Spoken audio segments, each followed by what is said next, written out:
こんにちは、G リプトです。本日も仮想通貨、ブロックチェーン界隈のグッドファンダからバッドファンダ、チャートなどをまとめて見ていきたいと思います。このチャンネルの動画はコインポスターの提供でお送りしております。コインポスターが主催するアジア最大級のブロックチェーン、Web3 カンファレンス WebX が今年も日本で開催されます。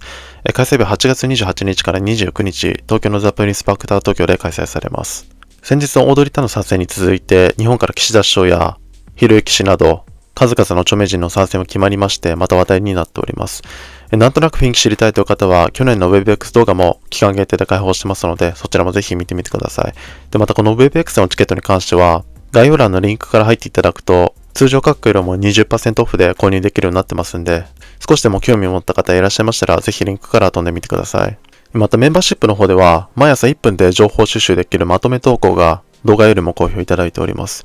日頃忙しくて動画を見てる暇ないという方は、こちらもぜひご利用してみてください。で、まず ETF 関連から見ていきますと、ブラジルでハッシュデックスのソラナ ETF が承認されています。ブラジルでは先日のボルテックスに続いて、2つ目のソラナ ETF 承認となってますね。昨日米国の方では、シーボのソラナ ETF90B4 フォーム取り下げなど話題になってましたけども、ブラジルの方は何事もなく承認されていってますね。現在ソラナの方は単独で強くなってないですけども、米国、その他各国の今後の動きにも注目となっています。あと、米国のスポットビットコイン ETF の取引量の減少も話題になってますね。8月6日時点では、1日で 52.4 億ドル相当の取引量があったんですが、現在では1日 7.8 億ドル程度と、10分の1まではいかないですけども、かなりしぼんでます。毎日のフローも桁が一つ足りないくらいになってますし、少し活気がなくなってきてるのかなとも思いますね。で、また昨日の米国のスポットビットコイン ETF のフローは、グレースケールの流出が比較的少ないというのもありますけども、アークからプラス 0.5 億ドルの流入がありまして、全体でプラスとなっています。前日もブラックロックからプラス 0.9 億ドルの流入がありまして、プラスとなってますけども、これで先週から引き続き4日連続の純流入となりそうですね。あと、スポットイーサ ETF の方は、こちらは流入乏しくですね、全体でマイナスとなっています。こちらは4日連続の純流出となるのか注目ですね。一方、香港の方はビットコイン、イーサともにゼロを記録しています。ビットコインの価格は現在59,000ドルあたりを推移しております。昨日発表された指標の方では、スウェーデンの政策金利が 3.75% から 3.5% に引き下げと、ただこれは予想通りでサプライズでもないので、市場もあんまり影響されてないんですけども、他ですと、本日米国の年次雇用統計と呼ばれている、米国の年間の雇用状況の改定値が発表されるんですが、大幅な下方修正が予想されてまして、当初260万人と発表されてるんですけども、ゴールドマンサックスなどはそこから100万人ほど下方修正されるんじゃないかと予想を出しています。明日は FOMC 議事録と米 PMI などもありますけども、この下方修正予想が大きく話題になってまして、市場は米ドル安、円高、各指数も伸び悩んでいるといった状況ですね。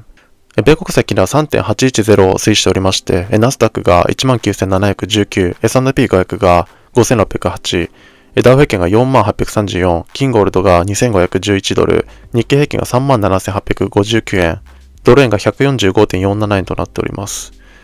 個別株の方では、日本のメタプラネットがさらにビットコイン買いましたことがグローバルでも話題になっていますね。新たに 57.273BTC の買い増しと、総保有量は 360.368BTC となっています。昨日発表されてからプラス 10% ほど推移となってますね。ビットコインの先物の方では、OI は全体でマイナス 2.17%、額としては302億ドル相当、CME の OI が急上昇しているのも話題になってますね。比率として全体ではショートが 51.2%、バイナンス意味はロングが 65.9% と下寄りになっています。今後の指標としては、8月21日に対インドネシアの政策金利、8月22日早朝に FOMC 議事録、米 PMI、8月23日に日本の CPI、カナダの小売、米新築住宅販売件数などが控えております。各アナリストからはですね、先日から公開されている各企業の 13F 資産状況から各企業の ETF の保有が増えてるんで、現在の調整は短期的であるとかですね、ポジティブな見解が出てますけども、現在は他市場と同様に動いて落ちてる状態ですね。昨日の61,500ドルから一時58,500ドルと約3000ドル幅の下落となっています。58,000のラインで耐えてる展開ですけども、日本の総裁選もありますし、ドル円もさらに下へ行ってもおかしくないような形になってますんで、またリスクオフ相場に突入するとなると、5万2000あたりも視野に入ってきますね。週足も上値を切り崩しているような形になっています。短期では上は6万2000の抵抗を超えられるかどうか、下は5万8000を抜けた場合ですね、5万6000で耐えられるかが焦点になると思います。今後の市場動向に引き続き注目ですね。あとはイーサーですね。イーサーの価格は現在2560ドル、BTC 建ては 0.0435 と、先物の方では OI は全体でマイナス 0.36%、額としては106億ドル相当、比率として全体ではショートが 53.6%、バイナンスミはロングが 77.9% と下寄りになっています。ETF も未だ明るい兆しが見えずですね、市場全体、ビットコインとともに下がっているといった展開ですね。特別単独ファンドもなく、進展ありませんけども、チャートだけ見たら2800に届く前に下向きになっている印象あります。ここさらに下へ行くとなると2400あたりまで見えてくる形になってますね。イーサの逆転のファンドが出るのか、その後の展開に注目ですね。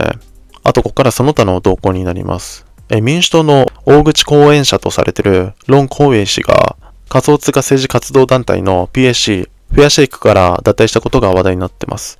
要因としては、先日この PAC が仮想通貨反対派と言われている民主党の上院議員、ブラウン氏を落選させるために、仮想通貨擁護派の議員に1200万ドル相当寄付したんですけども、コンウェイ氏はその動きに賛成できずですね、今回脱退となったようですね。PAC が支援した議員も民主党なんですけども、党内でも身内とか、いろいろあるんでしょうね。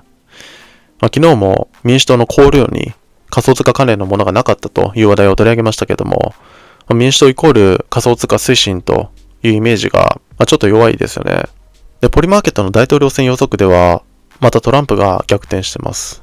ハリス J の法人税引き上げ、増税案も話題になってましたから、そういう影響もあるのかもしれないですね。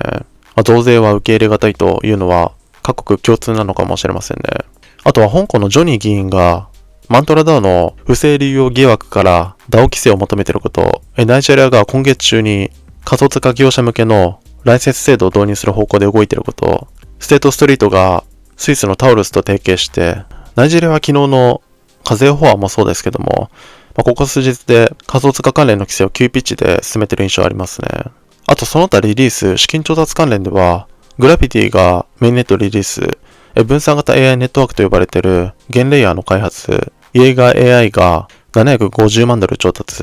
MEV 対応のソレーララブスが750万ドル調達、イーサ L2 のコーンが670万ドル調達、相手検証レイヤーと呼ばれている Z 組が400万ドル調達を発表しています。これらの今後の展開にも注目ですね。今日この動画ですが何かありましたらコメントいただけるとありがたいです。よければチャンネル登録とグッドボタンよろしくお願いします。